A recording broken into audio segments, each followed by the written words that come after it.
Hey everybody, welcome back to yet another episode of Wednesday Night Team Fight with the Canadian Dota League. This is Stamos Lives. With me, as always, is my good buddy 3PO. 3PO, I don't want to know how you're doing tonight. I'm sorry. I'm gonna cut you off. Wouldn't want to tell you. I'm cutting you off.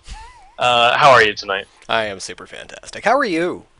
Yeah, I'm not bad. I'm doing okay. I had a tasty burrito bowl from Freebirds tonight. Freebirds being a local burrito type place like Chipotle, but better. They have queso and Chipotle doesn't. What's up with that? I really don't Can't. know. I guess Chipotle is trying to get this like healthy thing going on. We've got one down on Jesus, I think it's Howe Street in Vancouver, and it's good It's times. I it's like my Chipotle, but not it's many people do. Y. It's Yeah, Y Street, right. not how. Why? How? When? Just how? Where? How? Well, we're going to jump into a match here in just a second. Of course, it is Wednesday Night Team Fight, which means that we're going to be watching teams go at each other. So I do have one here. It looks like it's in pre-game. I'm going to take a look real fast, see if we have one that may be a little bit less fresh than that. 2 seconds here. Yeah, you know what? We're gonna pop into this one right here because I loved one of the team names in this one. I don't even it could be sarcastic, it may not be, but go ahead and follow me in as we are watching the Christian Gamer Dads, and I don't know who the other team is, but we'll see. For real? Yes, Okay. I'll do my and best not to get cross with them. the match has definitely started. It's only 20 seconds in though, so we're not missing too much. So I'm going to go ahead just real fast and get us up to speed on who we're seeing and what's going on. Right now, we do have a fight going on between Rubik and Jakiro. Looks like they're putting some runes up. But here's the list of what we've got on the Radiant side. We've got a Bloodseeker, Undying, Jakiro, Magnus, and a Weaver. And on the Dire side, we have an Alchemist, a Nyx Assassin, an Outworld Devourer, Rubik, and a Razor. Two really nasty teams, actually. I could see this definitely going either way, and we're gonna watch the action. It's always nice when a game isn't predetermined right off the bat. Well, it's an interesting combination here. They've got some pretty powerful heroes on both sides. Nyx, of course, kind of being a flavor of the month, and Alchemist definitely always that flavor of the month, right? But he's not in mid, which I thought was kind of interesting. He's up top in a tri-lane getting farm.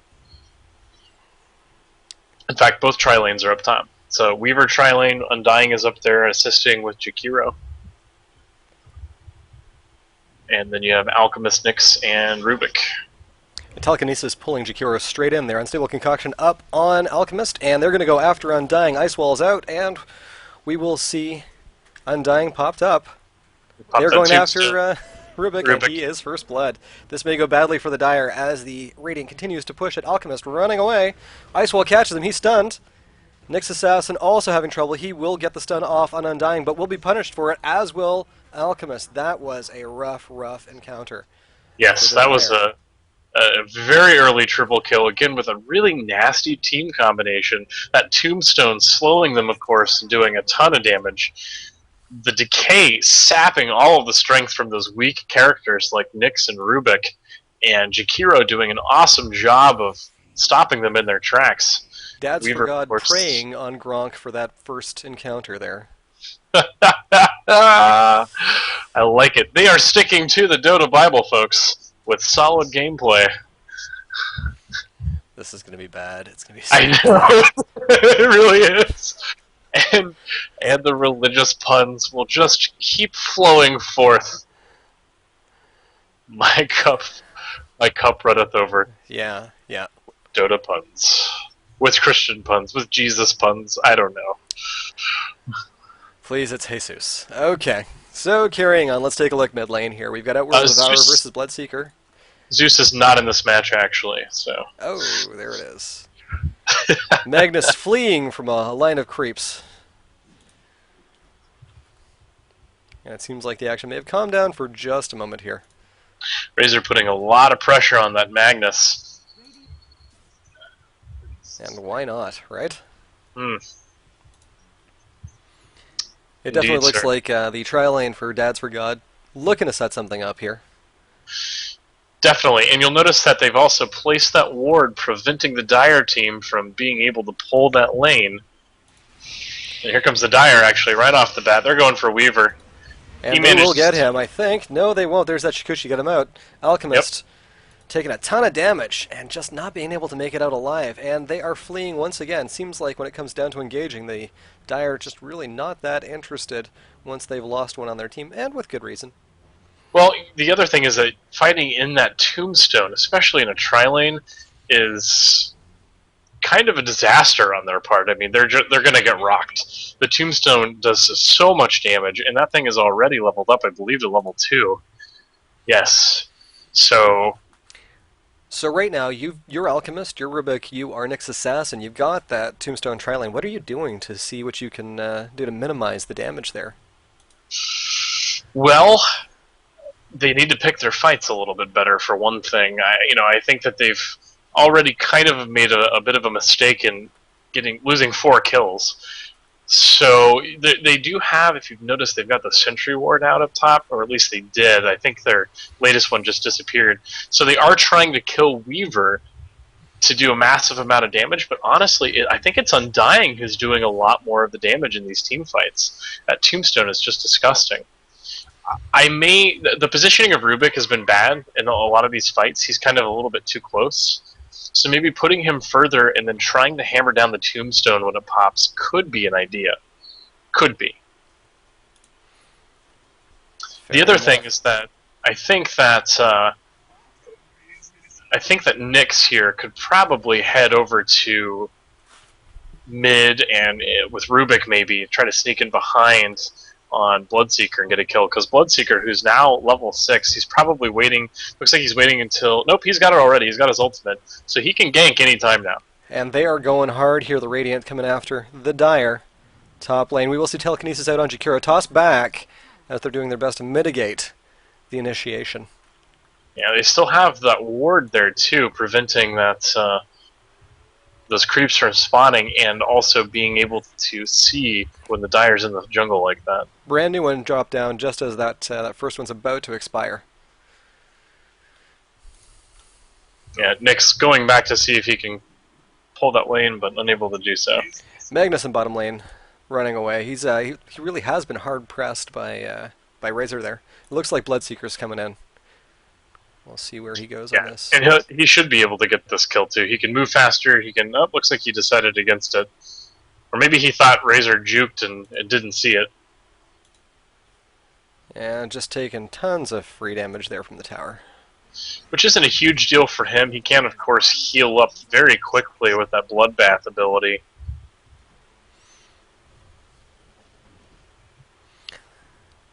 But at this point, he is leaving Outworld Devourer to just enjoy some free farm there, mid lane. They will need him at this point.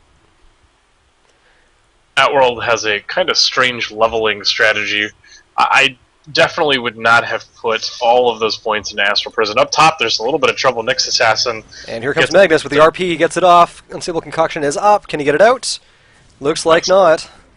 Nope, he definitely got the Unstable Concoction off. It exploded on himself, I believe, committing suicide and actually killing Weaver and Undying in the process. And he also got the kill on Bloodseeker. So a little bit of a good attack on Alchemist's part there. Definitely on accident, but hey, Hey, we'll take it. And Nyx Assassin immediately taking dual breath from Jakiro, seeing him teleport in.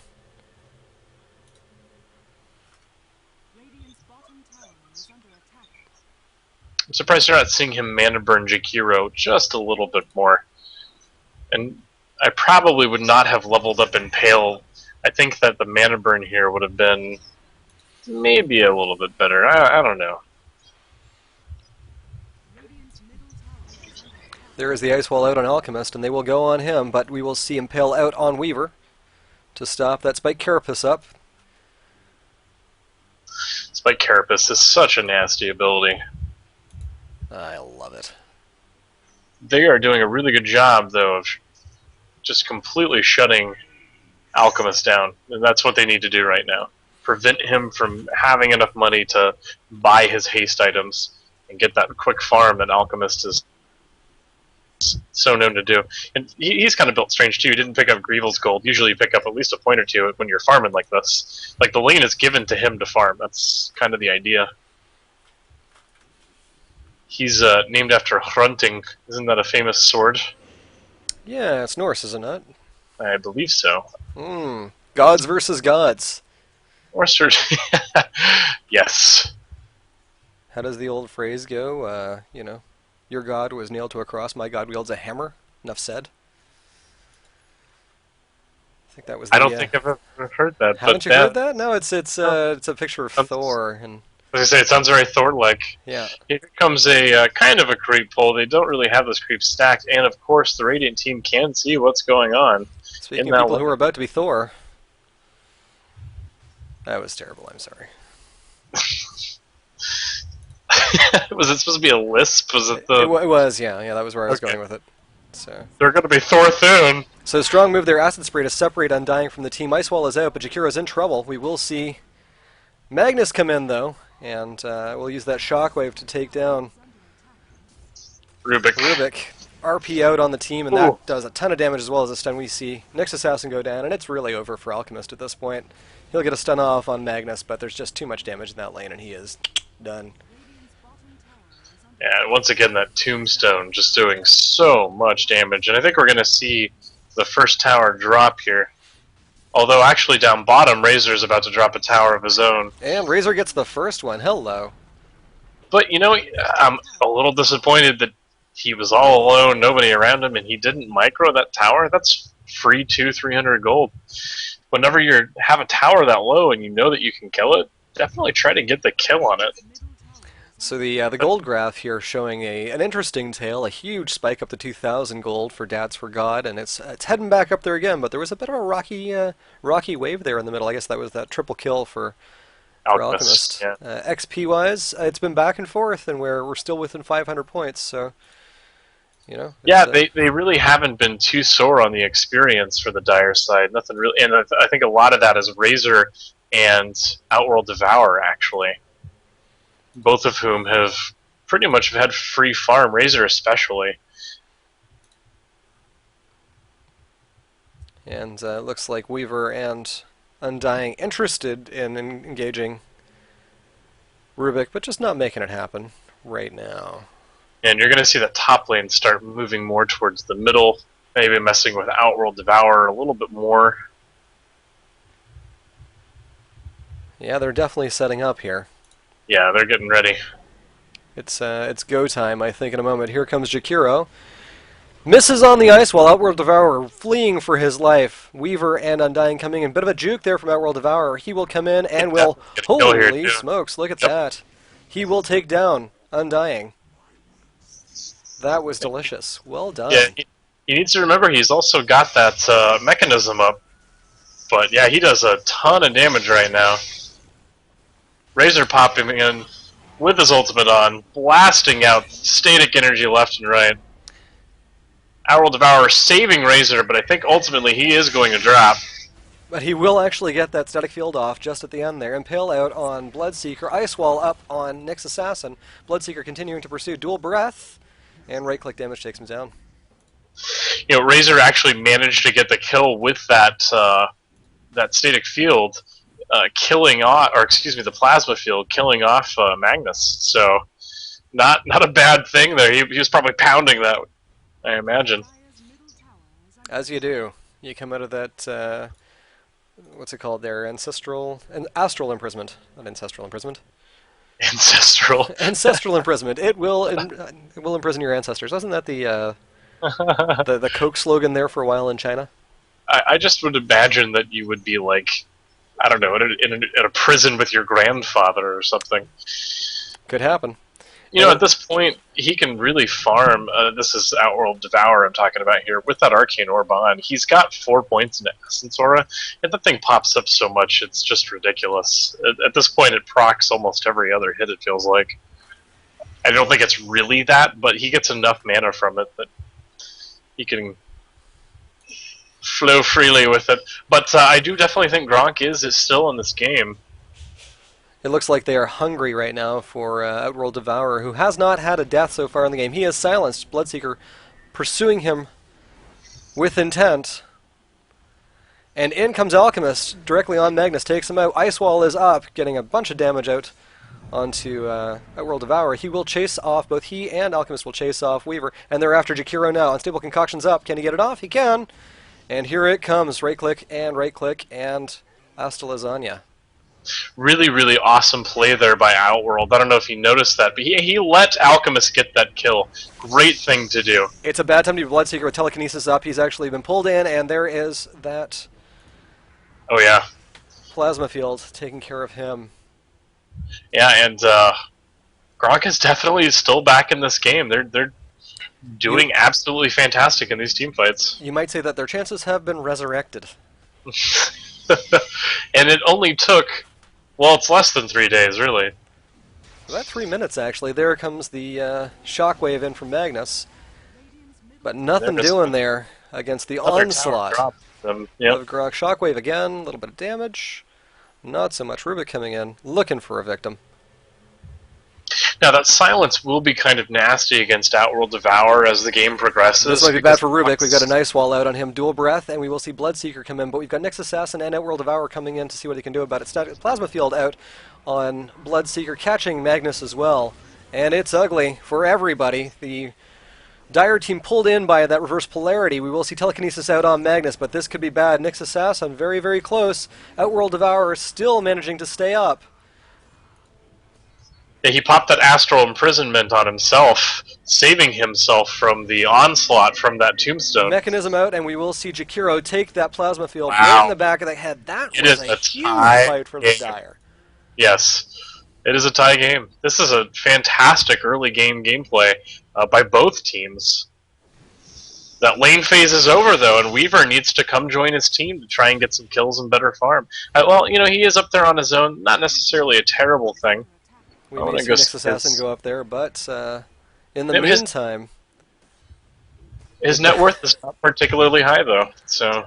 The Dire team continuing to pound away at that T2 tower, and it looks like they may want Bloodseeker. No, they don't. They're going to go back.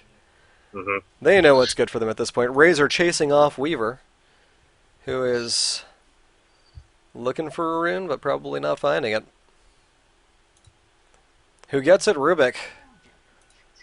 And it's a double damage, which is delicious for him. Let's see where that goes.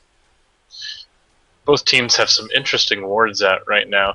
We've got middle lane covered just a little bit by the Radiant side. They've also have one up at the top left of their top lane. But Dire has a really aggressive ward down in that jungle. So like they can see Weaver right now farming away. And here they go. Alchemist is hungry. Oh, and they know that Weaver's there, right? Yep. It's just, this is it, right here. Boom. There's the Impale. We're going to see Plasma Field out to deter the rest of the team. Razor taking a ton of damage there, but Weaver is just not even set up for it. Ice Wall is out, catching most of the Dire team there, but they are fighting off Undying. They'll take down that Tombstone. That seems to be their strategy at this point. Make sure that's not causing them any problems. And just tanking the damage from the tower like it's nobody's business, you know? They can take those out so fast when they work together. Just a concerted effort, and it's really paying off for them. They're definitely that kill on Weaver was great. Icewall catching Outworld Devour, but as it defrosts, they come in. They're going to take that catapult. We're going to see Dual Breath damaging the creeps. It's a defensive game right now for the Radiant. And Alchemist just chopping away. Finally got a point in Gravel's Gold. He's got Unstable Concoction, but he's frozen for the moment. Can he find a victim? I don't know that he can. He's just going to take it. He got Astral. And that tower will drop. That's excellent. Razor this time microing to take the tower, and we will see Mana Boots out for everybody. Did you see, by the way, Outworld Devourer's player name, his actual Steam handle? I did not. I thought that, well, we've got Dad's Forgotten okay, yeah, I gotcha. Yeah. versus A God, so... I suppose there's a bit of an insurrection on their part there or something. I like it. I like it a lot. Go ahead and keep casting. I'm going to go through and take a look at some items and see what we've got from the different players. Alchemist not yet doing a speed build. In fact, he didn't pick up power trends. He picked up phase boots instead, and does not have anything to increase his attack speed. So I don't know if he's going carry or not. I guess we'll kind of You've got see what smoke out of the whole happens. team, and Rubik, who is currently invisible, uh, is monitoring the entire team. There is the plasma field catching 3 of the Radiant. We will see a Tombstone out, and Unstable Concoction up on Alchemist. There's a ton of damage there with reverse polarity, and we will see... Ooh, this is going to be a rough one. They are stuck in that macro pyre. That is not good. Tons of damage being kicked out, and we will see Undying go down. That's a full team wipe That is a for the full team Radiant wipe on the team. Radiant. Holy smokes, that was close. Strong use there of a ton of abilities. Oh, looks like they are calling the GG, actually. No kidding. They are. Yep, they are all disconnecting. Holy smokes, after such a strong start. Yeah, it's a bit too soon. They got caught. They weren't paying attention to what was going on, and I don't know why they would leave so early. That just seems so fast to leave this match. That's frustrating. Well, it's a bit of a League of Legends play, is what it is. They definitely had a chance in this match. I don't know why they're leaving so fast, but I don't know. Maybe they would have done better in a team of 12. Well, I was going to say maybe they'll be coming back in the near future. And that is game. Holy smokes, 20 minutes, 6 seconds on the button. That is, I'm shocked. I'm shocked and appalled. It's a bit frustrating they left because frankly they were doing great in those team fights. They dropped 2 of those players there. They had a chance to come back into this. They had really good coverage over Outworld Devour because of their silence ability, and Alchemist wasn't even actually building to go speed yet. Like, he wasn't speed Alchemist that we see all the time, with the Cranium Basher. Even Razor didn't really have a significant item. I think the best item that was out was a Mechanism in that group. Yeah, they have a Mechanism and a Force Staff. That's about it. I mean, I can understand it. They got into several team fights where it seemed like the Dire was unkillable, and that really was a lack of focus, right? They weren't picking the right targets and seemed to not be able to power down several of those heroes. It really got to the point where they were all, like the Dire at several points, were all down to just a single sliver of health, and then boom, they were back in the game. Yeah, it was that, and it was also a lack of wording that was appropriate wording. They didn't really have anything to pay attention to where folks were for good kills, and I think that's what kind of turned against them in the long run. Still, though, I mean, they have a really nasty AoE team. I think they were doing really well. They just didn't play to the utmost abilities that they had. I mean, look at Bloodseeker. He's 0-4, and this is a character who should be ganking early and often to get kills. Yep. So, I don't know. I think it was too early to call it that fast. I would have given it another 10 to 15 minutes in this. Probably lasted until the end of the match, but who knows? That being said, who was your MVP for this match? My MVP for this match, I think, I'd actually have to say it's going to be Outworld Devourer. Holding that middle lane, and then being where he needed to be, getting those astral imprisonments off on himself, on his own team, on the enemies, in the right place. It was delicious watching him work. No, you're absolutely right. It was a real pleasure to watch him play that character. I didn't necessarily agree with his starting build, but that's kind of a subjective thing anyway, and it worked out for him in the long run. In fact, he didn't actually even engage in team fights until he was already at a level in which that I would be with that character anyway, right? So ultimately it didn't matter in that respect. But yeah, great play by him. I actually thought Undying was doing a really good job. He was up there in those fights early on, placing that Tombstone in wonderful positions and getting saps like the Decay off on multiple heroes in the early game fights. I really enjoyed watching him play that Undying. I would have liked to have seen him play a little bit more. What about your Darwin Award? Bloodseeker. Yeah, I agree. I'm going to pile on him. Didn't gank early on. Wasn't really doing anything significant in the team fights. Missed a really early gank on Razor where I just don't think he was paying attention. He had vision of where Razor was going. So, I don't know. But Yeah, I would agree. I think everybody on the Dire team was very strong. Bad start for that top lane, but a solid transition into the mid game.